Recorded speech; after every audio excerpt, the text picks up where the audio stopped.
that today we are going to try the celebrity skincare hack. It is called the ice water skincare routine or ice water skincare hack, and we have to just dip our face in ice water. First take a patila. Now ignore this. This is not aesthetic enough, but इतना बड़ा कांच का पतीला नहीं था कि मेरा पूरा मुंह ही चला जाए. So this is what I had.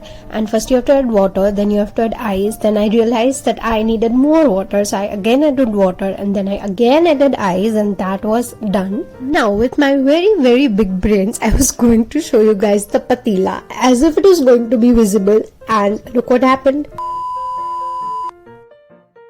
So first I had to clean everything because mummy ka dar, of course. Now finally I did it, and the result is that the patila was small. I found a bigger one, and then I shifted the water into it, and now finally it was the time to try the hack. Parampara, a 1, a 2, a 1, a 2, a 3, and here we go.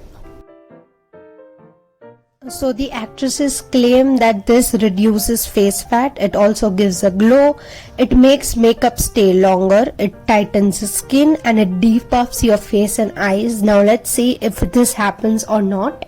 So staying for continuously 1 minute, like keeping your face inside the ice water, was difficult, of course, because it was the first time. Talking about the result, it did tighten my skin. You can see ahead in this video.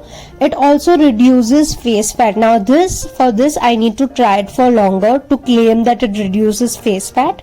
It makes makeup stay longer. Now after doing this hack, I didn't wear any makeup the whole day, so I can't claim that, but yes, generally ice does make your makeup sit very well on your face. The glow is naturally visible, and here see my skin is tightened also, and I love the way my skin looked like. Would I recommend it? Yes, I would, but if it gives you redness, if it gives you irritation, then don't do it. If you found this video helpful, then give it a like, subscribe to my channel, don't forget to comment down below and share it with your friends. I'll see you guys in my next video. Till then, make it happen. Bye.